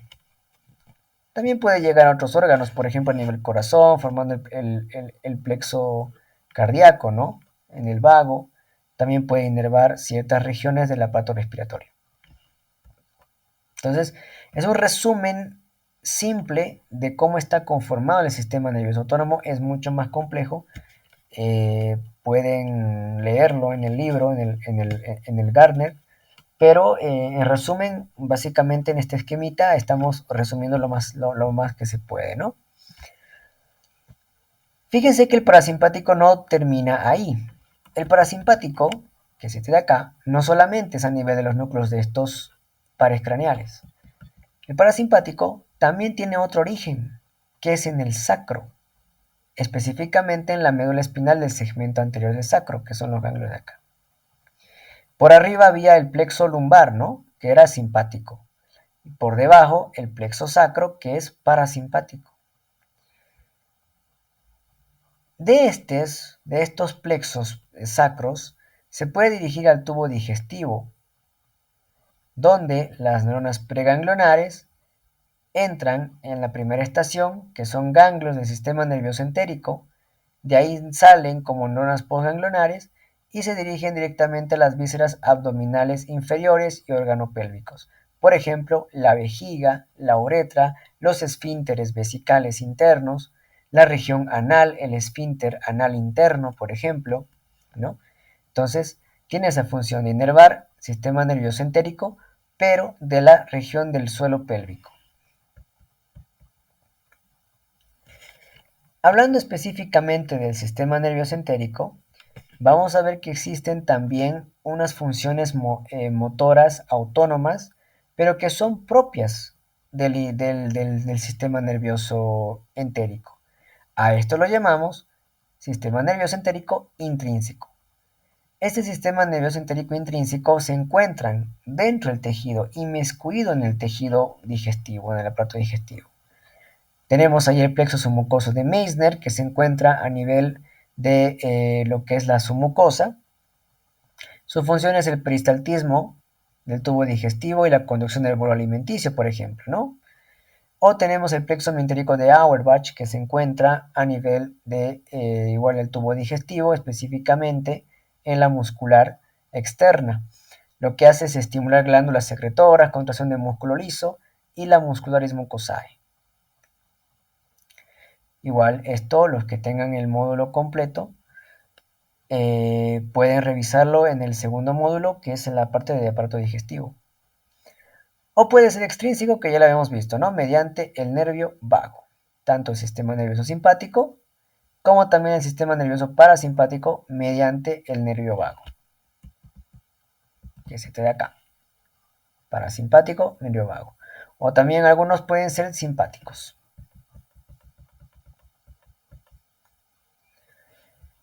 Y la parte sensitiva, que tiene que ver con la captación, ¿no? De señales. El sistema somático sensitivo se origina en los pares craneales 5, el 7, el 9, el 10 y los nervios espinales. ¿Qué es lo que hacen? Hacen sinapsis en ganglios satélites llamados ganglios dorsales. Todo lo que es ganglio dorsal se relaciona con el sistema somático sensitivo. Las neuronas que están formando parte del sistema somático sensitivo, no tanto motor, son de tipo unipolares y están envueltas en cápsulas de células cúbicas llamadas células satélite. Otras cositas para tomar en cuenta del sistema neurosomático sensitivo. Todo esto es sistema nervioso periférico. Vámonos al sistema nervioso central. El sistema nervioso central está formado por el encéfalo y la médula espinal. Eso ya lo habíamos visto, ¿no? Ya lo habíamos dicho. Además, tiene la sustancia blanca, como pueden ver acá, y la sustancia gris en la parte más periférica. La sustancia gris forma la corteza cerebral, ¿no? Que tiene funciones importantes, funciones inclusive las más importantes, ¿no? Las áreas corticales. Como dice acá, forma la corteza cerebral en la periferia, ¿no? Y además también se encuentran a nivel del cerebelo. Las dendritas, axones, forman una red llamada neuropilo. Vamos a ver un poquito más cerca, donde forman como una, se puede decir, como una red bastante grande que se llama neuropilo. Y eso también se ve mucho en la práctica, ¿no? Igual los que tengan el módulo completo en la parte de reconocimiento de placas, pueden ver cómo se ve este neuropilo, que es como una red de axones, como un garabato en realidad, ¿no? Que forma parte y que está dentro de la sustancia gris. Además forman los núcleos basales, como pueden ver acá, y profundos. La sustancia blanca está por debajo de la sustancia gris y consta de fibras nerviosas mielínicas. Gran cantidad de vaina de mielina, mielinizadas ¿por quién? Por los oligodendrocitos, ¿verdad? Estamos hablando del nivel del sistema nervioso central. Además presenta células neurogliales. ¿Qué eran las células neurogliales? Eran células de apoyo, ¿no? Astrocitos, oligodendrocitos, células ependimarias. Y es aquí donde se encuentran los ganglios basales. En el caso de la médula tiene lo mismo. La diferencia es que la sustancia gris está más en la zona central formando la famosa H. Y la sustancia blanca se encuentra más en la periferia en relación directa con las astas dorsales y astas anteriores de la médula. Por ejemplo, las astas posteriores es más que todo sensitiva, recibe impulsos sensitivos. En la zona central tenemos las células ependimarias que forman el canal medular por donde pasa el líquido cefalorraquídeo. Tenemos las astas dorsales, tenemos las astas anteriores, que son más que todo motoras, a este nivel, ¿no? Y las astas dorsales, que son la localización más de las neuronas interneurales. Entonces siempre, recuerden, asta posterior siempre es sensitiva, le llega señal para mandarla al sistema nervioso central. En la zona de las astas anteriores es más motora, baja la señal y manda señal directamente a la célula aferente, ¿no?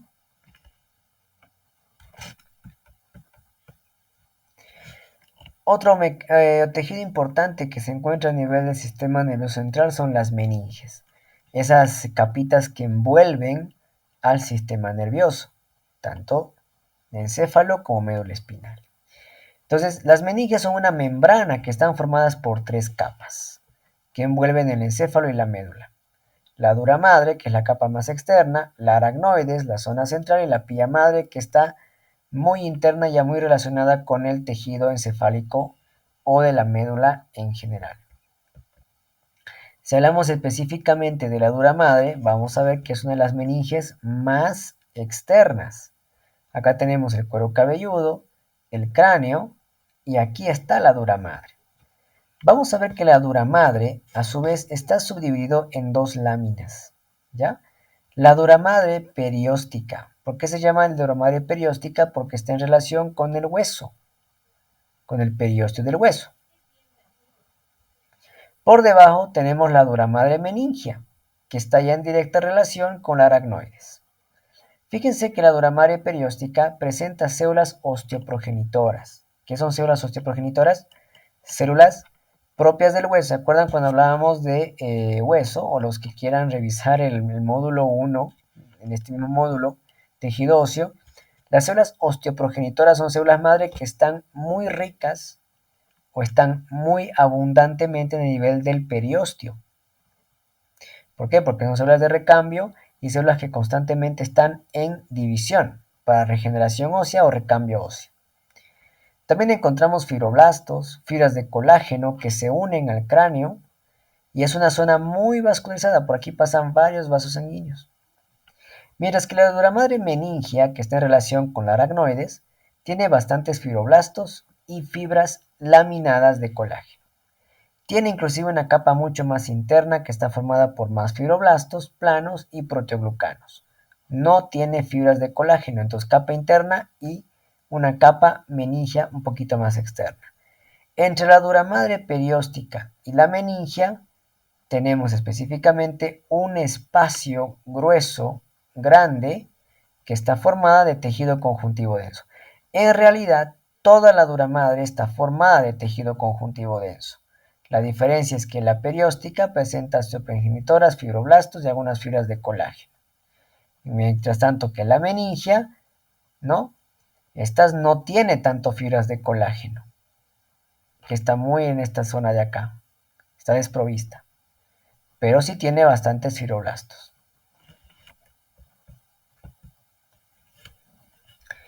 En el caso de la dura madre de la médula espinal, Está ubicado entre la dura madre y el hueso del canal vertebral y presenta grasa y plexos venosos. Entonces, hay una diferencia interesante, ¿no?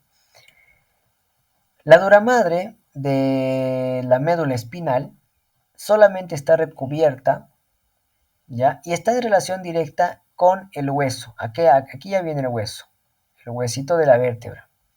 Entre la dura madre y el hueso de la vértebra existe tejido adiposo y algunos plexos venosos, nada más.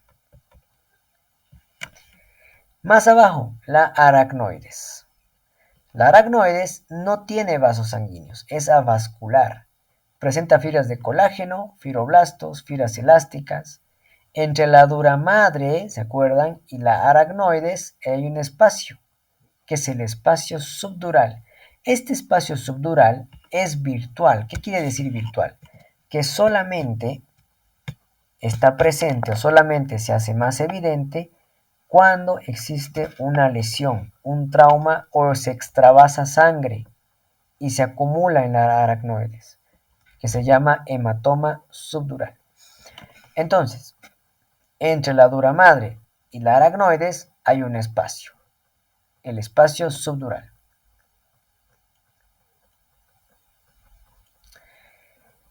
Luego tenemos el espacio subaracnoideo. El espacio subaracnoideo se encuentra entre la aracnoides y la pía madre, que se encuentra más para abajo. ¿Sí? Entonces aquí tenemos dura madre, espacio subdural, aracnoides. Entre la aracnoides y la pía madre, el otro espacio, espacio subaracnoideo.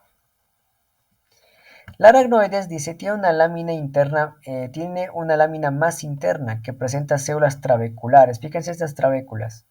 Estas trabéculas lo que hacen es unir la aracnoides, atravesar el espacio subaracnoideo e unirse un poquito a lo que es la pía madre.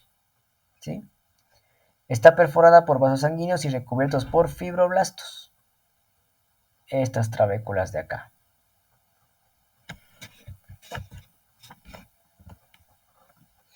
Una característica de la aracnoides es que presenta bastante vellosidades, son las vellosidades aracnoideas. Estas vellosidades aracnoideas tienen una función a nivel de los ventrículos cerebrales, que es la de transportar líquido cefalorraquídeo directamente a los senos venosos. Drenan, agarran todo el líquido cefalorraquídeo que está circulando por los ventrículos y permiten que estos, fíjense, drenen por acá, que son los senos venosos y van a llegar a los senos venosos para su reutilización del líquido cefalorraquídeo. Entonces, aracnoides, espacio subaracnoideo, y aquí tenemos a la pía madre. Aquí ya está la corteza cerebral, se puede ver la sustancia negra, ¿no? Que es la parte de la corteza. La pía madre es la capa más interna, está ya en contacto directo con el encéfalo y están separadas por células neurogliales. Tiene una capa de fibroblastos planos. Aquí sí hay bastantes vasos sanguíneos que están rodeados de pedicelos, astrocitos. Rodeado por células piales intercaladas con mastocitos, macrófagos y linfocitos.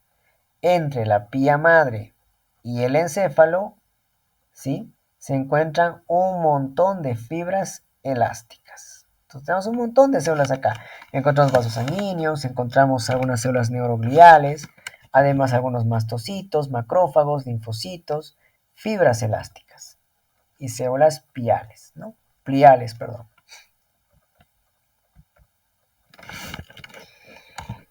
Bien, una de las digamos, uno de los elementos importantes del sistema nervioso central es la barrera hematoencefálica. Esta barrera hematoencefálica es una barrera como tal en la cual existe una zona altamente selectiva entre los vasos sanguíneos cerebrales y el tejido cerebral.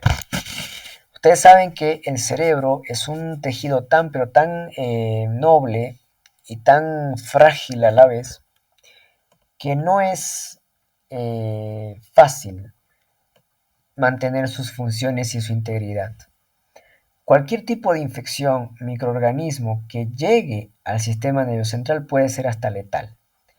Es así que el sistema nervioso se defiende generando una barrera hematoencefálica entre el parénquima cerebral y lo que esté llegando en la sangre.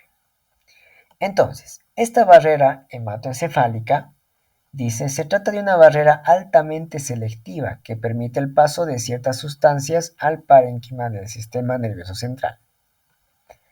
Está formada por fascias de oclusión de células endoteliales de capilares continuos. ¿Qué quiere decir células endoteliales de capilares continuos? Son células endoteliales que están unidas mediante uniones estrechas. Y esto se ve mucho, o esto si quieren pueden verlo en el tema de tejido vascular. Entonces forman uniones estrechas las células endoteliales. No puede pasar nada salvo que sea por pinocitosis. Y estos son tipo capilares continuos. La barrera hematocefálica tiene capilares continuos. Es selectivo y su selectividad está dado por un tráfico limitado pinocítico, lo que decíamos mediante pinocitosis. No, aquí no hay paso por zonas fenestradas, ¿no? O por filtración, nada, es pinocitosis. Solo se permite el paso de algunas moléculas. Por ejemplo, el agua, el oxígeno, el dióxido de carbono pasan la barrera sin dificultad. El agua pasa mediante acuaporina. Las otras sustancias pasan son los fármacos y sustancias liposolubles. La glucosa, los aminoácidos, vitaminas atraviesan la barrera solamente mediante proteínas transportadoras. ¿Qué tipo de transporte sería este? Transporte facilitado, ¿verdad? Mientras que los iones por transporte activo, o sea, mediados por voltaje, ATPasa, ¿se acuerdan, no? Entonces, fíjense lo altamente selectivo que es la barrera hematoencefálica. Ahora, ¿cómo está formada esta barrera hematoencefálica? Aquí sí nosotros vamos a utilizar una célula neuroglial, el astrocito. Fíjense cómo el astrocito, cual si fuera una célula,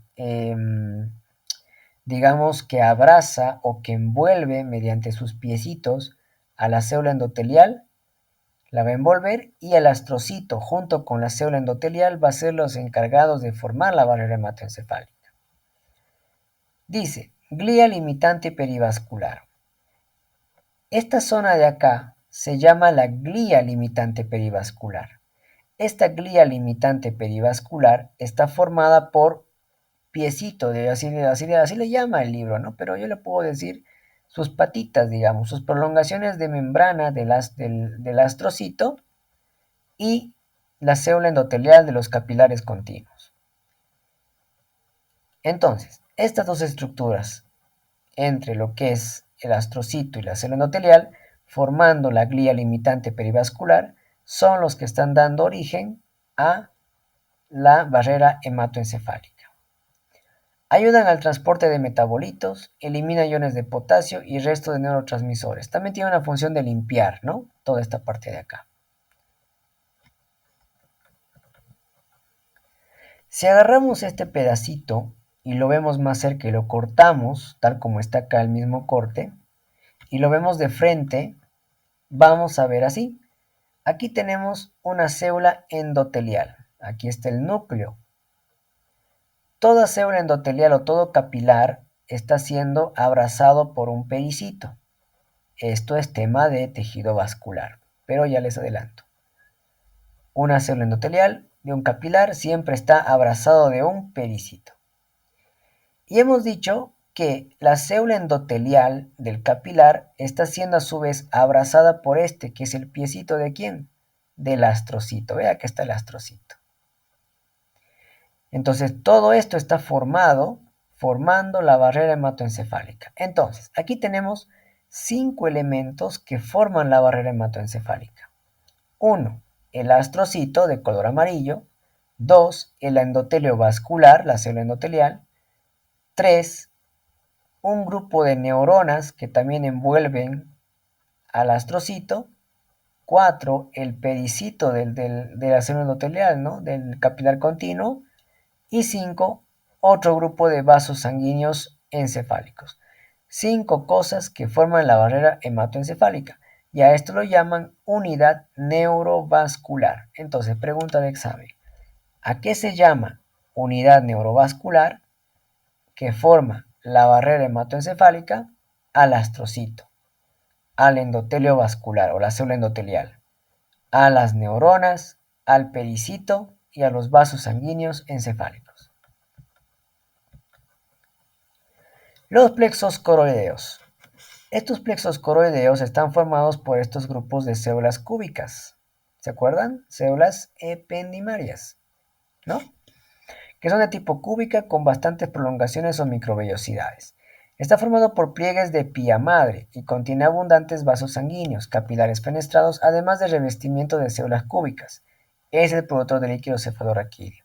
En pocas palabras, tenemos células ependimarias y además tenemos tejido de la pía madre. ¿Se acuerdan cuando hablábamos de pía madre? Decíamos que la pía madre también presenta o forma parte de los plexos coroideos. Por debajo de estas células cúbicas, células ependimarias cúbicas y parte del tejido de la pía madre, tenemos un grupo de capilares. En este caso son capilares fenestrados.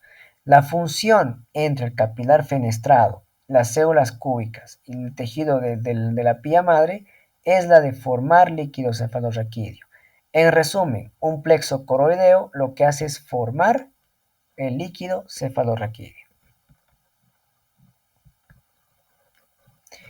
Este líquido cefalorraquídeo es como un líquido como tal, que tiene funciones de amortiguar, de protección, además de mantener la presión intracraneal. Este líquido cefalorraquídeo tiene un mecanismo de circulación que va a pasar por los ventrículos, por el ventrículo lateral del encéfalo, pasa mediante el foramen de Monro o el agujero de Monro al tercer ventrículo. Del tercer ventrículo pasa mediante el acueducto de Silvio al cuarto ventrículo. Y del cuarto ventrículo se dirige a los senos venosos. Y de los senos venosos, nuevamente, mediante los capilares fenestrados, llega a los plexos coroideos y nuevamente se libera el ventrículo lateral para pasar al tercer ventrículo, cuarto ventrículo, y de esa forma es como se produce la circulación del sistema nervioso central. Del líquido cefalorraquídeo. Y también no nos olvidemos de que atraviesa y pasa por el conducto ependimario a nivel de la médula espinal.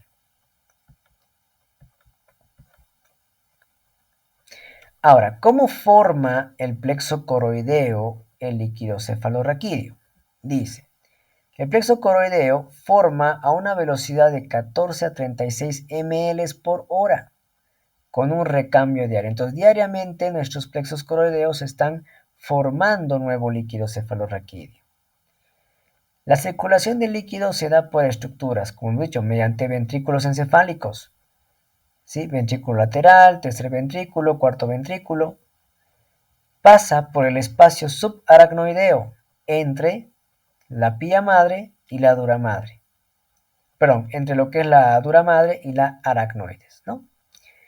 Pasa por el espacio perivascular, pasa por el conducto central de la médula espinal, o también llamado conducto ependimario, ¿no? Por aquí también pasa, fíjense.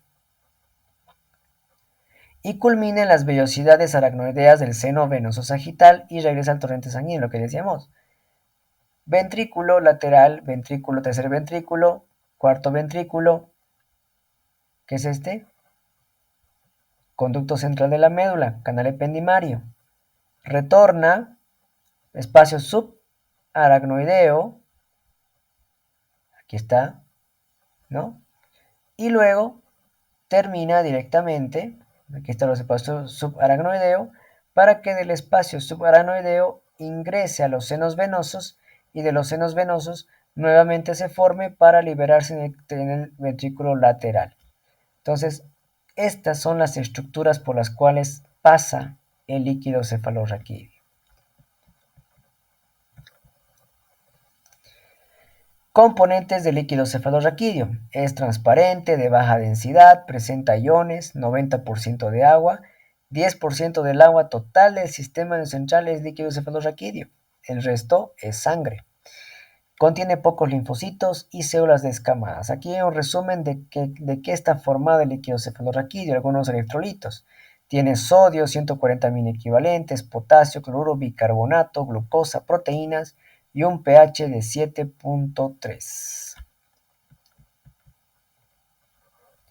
¿Cuáles son las funciones del líquido cefalorraquídeo? Participa en la actividad metabólica, protege mediante amortiguación, ¿no? Absorbe el golpe, amortigua y además lesiones directas del cráneo. Entonces, protege, ¿no? Más que todo. ¿La vía linfática está relacionada con el líquido cefalorraquídeo? Sí. La vía linfática asociada a la glía. Por lo general, el paso del líquido cefalorraquídeo, ¿sí?, desde el torrente sanguíneo hasta el espacio extracelular y hasta el espacio perivenoso para de aquí pasar directamente hacia los plexos coroideos y a los ventrículos, se da mediante la siguiente forma. Aquí tenemos sangre, está llegando sangre del torrente sanguíneo, ¿no? Cuando llega sangre, el agua de la sangre atraviesa mediante la aquaporina. ¿Qué tiene que atravesar? La barrera hematoencefálica. Fíjense, aquí está el astrocito. Este medio de un color medio celestito vendría a ser el pericito.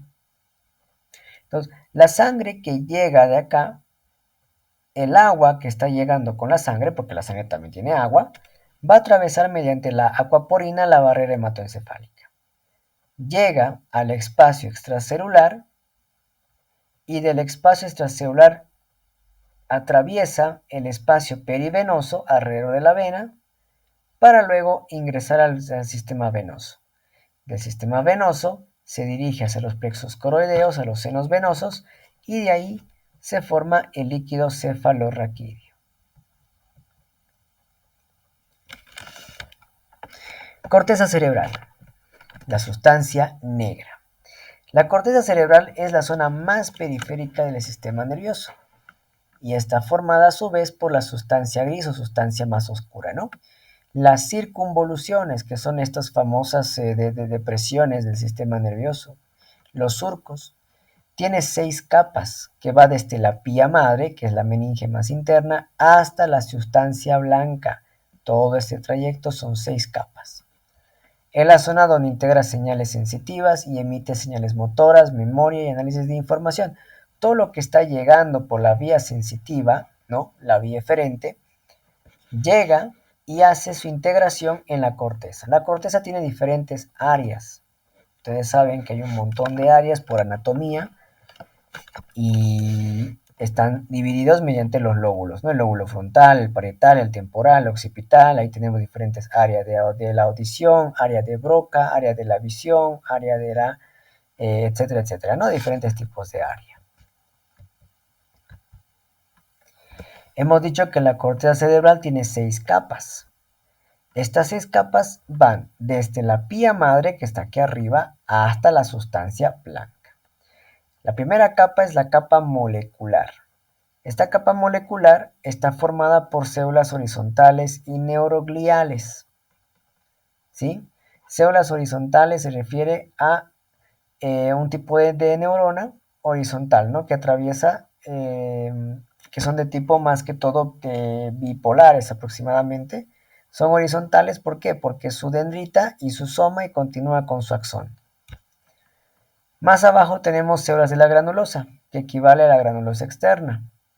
Es una zona donde se produce la sinapsis entre las células horizontales y las células piramidales que están aquí abajo. Entonces, donde se produce la sinapsis de las horizontales y las neurogliales, forman las células de la granulosa, llamada granulosa externa. La siguiente capa es las células piramidales y neurogliales, llamada piramidal externa. Son un tipo de neuronas con un soma de tipo piramidal o de forma piramidal, por eso se llama piramidales. Además tenemos algunas células neurogliales. Por debajo tenemos la granulosa interna. Aquí de la granulosa interna, aquí la granulosa externa y aquí la granulosa interna, formada por células granulosas estrelladas y piramidales, también un tipo de neurona.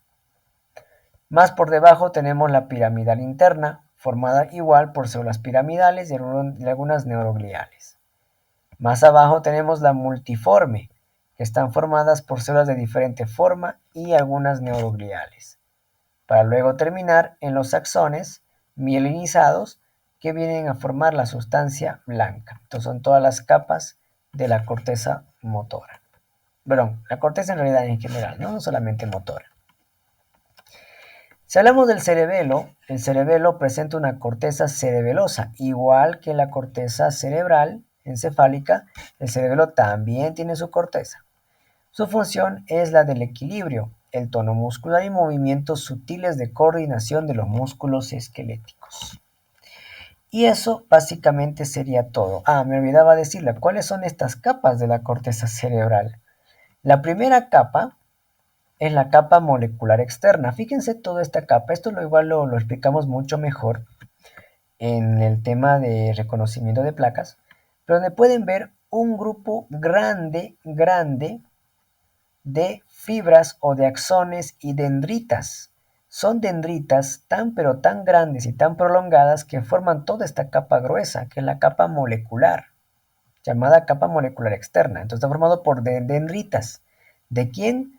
De las neuronas de Purkinje, que si ustedes ven acá, estas de acá, ¿ven? De un color medio gorditas, ¿no? Esta, aquí hay otra, aquí hay otra. Son células más que todo piramidales. Estas células que se encuentran aquí bien gorditas como unos ojitos, son las células de Purkinje o las neuronas de Purkinje, donde sus dendritas forman la barrera molecular externa. Son tan prolongadas que pueden llegar inclusive hasta la parte más apical. Por debajo tenemos la capa granular, que está formada por un grupo de neuronas, núcleos de las neuronas, que van a continuar hacia abajo y van a formar con sus axones la sustancia blanca del cerebelo. Entonces, tres capas del cerebelo: la molecular externa, las neuronas de Purkinje, que es una línea nada más de células, y la capa granulares internas formadas por neuronas y sus núcleos, para luego terminar en la sustancia blanca. Y eso sería todo en cuanto a tejido nervioso en general. Entonces, con esto ya habíamos dado fin a este tema del módulo 1. Nos vemos en la siguiente clase.